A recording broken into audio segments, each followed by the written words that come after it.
Hello student, আজি তোমালোকৰ বাবে এটা ইম্পৰ্টেন্ট টপিকৰ ওপৰত ভিডিও এটা লৈ আহিছো। তো তোমালোকে এক্সাম কমপ্লিট হোৱাৰ পিছতে বহুতে একেদিন আমাক খুদি আছিলা যে স্যাৰ আমি মেট্ৰিক পাস কৰাৰ পিছত আমি কি পঢ়িম, কোনটো ষ্ট্ৰীম সিলেক্ট কৰিম, আৰ্টছ, সায়েন্স, কমাৰ্চ, কোনটো বেটাৰ হ'ব, কোনটো বেষ্ট হ'ব, ইন ফিউচাৰত কোনটো ষ্ট্ৰীমত স্কোপ বেছি আছে। তো এনে ধৰণৰ প্ৰশ্ন বহুতে আমাক কৰি আছিলা। আৰু বৰ্তমান সোসাইটিত জানাই সায়েন্স বুলি ক'লে লিজেন্ড বুলি ভাবে, কিন্তু আৰ্টছ বা কমাৰ্চৰ ষ্টুডেন্ট একো নাজানে বুলি বৰ্তমান সোসাইটিৰ থিংকিং। তো তোমালোকক আজি আমি ডিটেইলছত জনাবলৈ গৈ আছো তোমালোকে কোনটো ষ্ট্ৰীম সিলেক্ট কৰিবা বা ইন ফিউচাৰত তোমালোকে কোনটো ষ্ট্ৰীমৰ পৰা কি হ'ব পাৰিবা। তো তাৰ কাৰণে তোমালোকে আমাৰ এই চেনেলটো সাবস্ক্ৰাইব কৰি ৰাখিবা যাতে এনে ধৰণৰ ইনফৰমেটিভ ভিডিওবোৰ তোমালোকে সদায় পাই থাকা। তো ছাত্ৰ-ছাত্ৰীসকল তুমি কি পঢ়িবা, সায়েন্স, আৰ্টছ, কমাৰ্চ, হেতু ডিপেন্ড কৰিব তোমাৰ ওপৰত। কিয় কৈছো, তুমি তোমাকহে ভালকে চিনি পোৱা, তুমি কিমান পাৰা, তোমাৰ ভিতৰত কিমানখিনি আছে হেতু তোমাতকে ভাল কোনেও নাজানে। তো প্ৰথম কথা হ'ল সায়েন্স, আৰ্টছ, কমাৰ্চ, এই তিনিটা ষ্ট্ৰীমতে বহুত স্কোপ আছে। বহুতে ভাবে কি সায়েন্সতে সব স্কোপ আছে, কমাৰ্চত অলপ আছে, কিন্তু আৰ্টছত একেবাৰে স্কোপ নাই। তো এনে ধৰণৰ থিংকিং বৰ্তমান সোসাইটিৰ মানুহৰ। তো মই তোমালোকক ক'ব খোজো যে তোমালোকে যোনটো ষ্ট্ৰীমতে ভালকে পঢ়া, আৰ্টছ পঢ়া, সায়েন্স পঢ়া, কমাৰ্চ পঢ়া, নো মেটাৰ তুমি কি পঢ়ি আছা, মেটাৰ কৰিব তুমি যোনটো ষ্ট্ৰীমে পঢ়ি আছা ভালকে পঢ়ি আছা নে নাই, নলেজ গেইন কৰি আছা নে নাই।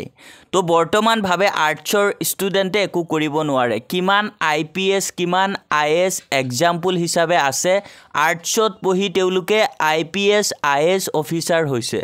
তো তোমালোকে এনে ধৰণৰ থিংকিং নানিবা যে আৰ্টছত পঢ়িলে একো লাভ নাই, সায়েন্সতে সব স্কোপ আছে।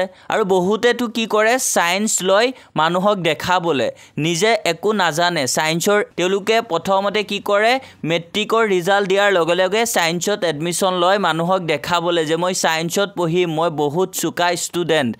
তেওঁলোকে কি কৰে, কেইদিনমান যোৱাৰ পিছত আকৌ সায়েন্সৰ পৰা কনভাৰ্ট কৰিব লগা হয় কমাৰ্চ বা আৰ্টছত। তো মই তোমালোকক সাজেষ্ট কৰিম তোমালোকে ফাৰ্ষ্টত তোমালোকৰ মাজত থকা পইণ্ট কেইটা তোমালোকে ডিফাইন কৰা, তোমাৰ কোনটো সাবজেক্টৰ প্ৰতি বেছি ইন্টাৰেষ্ট, আকৌ তুমি ইন ফিউচাৰ কি প্ল্যান কৰিছা, তোমাৰ ড্ৰিম কি, তুমি ইন ফিউচাৰত কি হ'ব খোজা।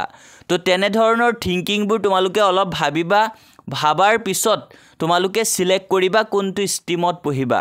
আৰু এটা কথা জানিবা, সায়েন্সত পঢ়িলে তোমালোকে বহুত বেছিকে পঢ়িব লাগিব। আৰু সায়েন্সত পঢ়ি তোমালোকে ইন ফিউচাৰত ডক্টৰ, ইঞ্জিনিয়াৰ, আকৌ তোমালোকে তেনেকে chemistry professor, physics professor, biology professor, বহুত স্কোপ আছে সায়েন্সতো। বা তোমালোকে যদি কমাৰ্চ পঢ়া, কমাৰ্চ পঢ়িলে বেংকিং লাইনত তোমালোকৰ বহুত ডাঙৰ অফিচাৰ আছে, আৰু সেই অফিচাৰসকল কমাৰ্চ বেকগ্ৰাউণ্ডৰ পৰাই হয়। বা তেনেকে যদি তুমি আৰ্টছ চাব যোৱা, আৰ্টছতো তেনেকে বহুত ডাঙৰ অফিচাৰসকল আছে, বা IPS IAS এইবোৰ তোমালোকে আৰ্টছ পঢ়িও হ'ব পাৰিবা, সায়েন্সও পাৰিবা, কমাৰ্চ পঢ়িও পাৰিবা। তো তোমালোকে কোনটো ষ্ট্ৰীমত পঢ়িছা সেইটো ডিপেন্ড নকৰে। ফাৰ্ষ্ট তোমালোকে নিজকে থিৰাং কৰা যে তুমি কোনটো ৱেত বেছি তোমাৰ ইন্টাৰেষ্টটো আছে। তুমি যদি আৰ্টছ লোৱা বা কমাৰ্চ লোৱা, সায়েন্স নোলোৱা, বেলেগে তোমাক কি ক'ব সেইবোৰ তোমালোকে বাদ দিয়া, তুমি যোনটোত ইন্টাৰেষ্টেড বেছি সেইটো তোমালোকে সিলেক্ট কৰা। কিয় কৈছো, তোমালোকে যোনটো ষ্ট্ৰীমৰ ওপৰত ইন্টাৰেষ্টেড বেছি থাকিবা সেইটো ষ্ট্ৰীম ল'লে নিশ্চয় তোমালোকে ভালকে পঢ়িবা। আৰু যদি ভালকে পঢ়া, ভাল নলেজ গেইন কৰা, ইন ফিউচাৰত তোমালোকৰ ফিউচাৰ ব্ৰাইট হ'ব। বহুতে আছে কি কয়, মাক দেউতাকৰ ফ'ৰ্চত বা তোমালোকৰ ওচৰ চুবুৰীয়া মানুহৰ ফ'ৰ্চত, টিচাৰসকলৰ ফ'ৰ্চত কি কৰে, সায়েন্সত এডমিশন লৈ লয়, আৰু পিছত গৈ বহুত প্ৰব্লেম ফেচ কৰিব লগা হয়। আৰু বহুতো এনে ষ্টুডেণ্ট আছে কি কৰে, মেট্ৰিকত 80% পাইছে, মেট্ৰিকত 75% পাইছে, ফ'ৰ্চলি তেওঁক সায়েন্সত এডমিশন দি দিছে, আৰু তেতিয়া গৈ ছেকেণ্ড ডিভিজনত আহি গ'ল, 60 ডাউন পাৰ্চেণ্টেজ হৈ গ'ল। তো তেনে ক্ষেত্ৰত তোমালোকৰ এনে বহুত এক্সাম্পল আছে।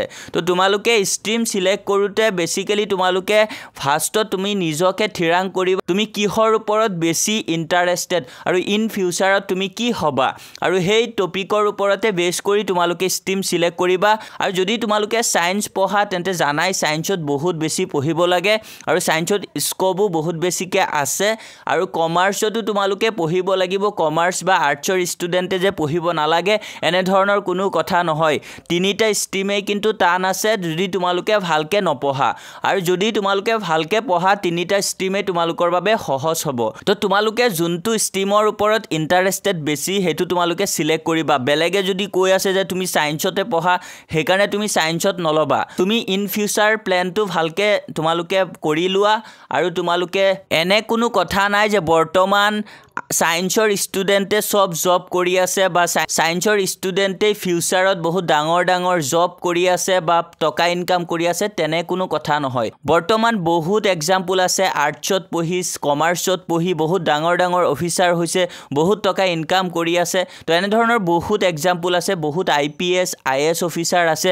যিসকল কমাৰ্চ আৰ্টছ বেকগ্ৰাউণ্ডৰ পৰা কেৱল সায়েন্সত পঢ়িলেই যে এইবোৰ হ'ব পাৰি তেনেকুৱা কথা নহয় আৰু ছাত্ৰ ছাত্ৰীসকল তোমালোকে যদি কমেন্টছত জনোৱা যে তোমালোকৰ কোনটো ষ্ট্ৰীমত কি স্কোপ আছে তোমালোকে সায়েন্স পঢ়িলে ইন ফিউচাৰত কি কৰিব পাৰিবা কেনে ধৰণৰ স্কোপ আছে বা কমাৰ্চ পঢ়িলে ইন ফিউচাৰত তোমালোকে কি কৰিব পাৰিবা কেনে ধৰণৰ স্কোপ আছে বা আৰ্টছত কেনেকুৱা স্কোপ আছে সেই ওপৰত যদি তেনেকৈ ডিটেইলছত ভিডিও এটা লাগে তোমালোকে কমেন্টছত জনাবা আমি তোমালোকৰ বাবে সেই ষ্ট্ৰীমৰ ওপৰতো তেনেকৈ কোনটো কোৰ্সত কি স্কোপ আছে ইন ফিউচাৰত আৰু কোনটো কোৰ্সত কেনে ধৰণৰ সাবজেক্ট থাকিব তোমালোকে যদি জানিব বিচৰা আমাৰ কমেন্টছত জনাবা আমি সেই টপিকৰ ওপৰতো তোমালোকৰ বাবে ভিডিও এটা লৈ আহিম তো ছাত্ৰ ছাত্ৰীসকল আশা কৰো তোমালোকৰ কনফিউজনটো দূৰ হৈছে কিয়নো তোমালোকে বহুতে এনেকৈ প্ৰশ্ন কৰি আছিলা কোনটো ষ্ট্ৰীম সিলেক্ট কৰিবা তাৰ কাৰণে তোমালোকৰ বাবে আজি আমি এই ভিডিওটো লৈ আহিছো তো ভিডিওটো আশা কৰো তোমালোকৰ বাবে বহুত হেল্পফুল তো ভিডিওটো তোমাৰ বন্ধুবৰ্গৰ সৈতে শেয়াৰ কৰি দিবা লগতে আমাৰ চেনেলত যদি আজি নতুন আহিছা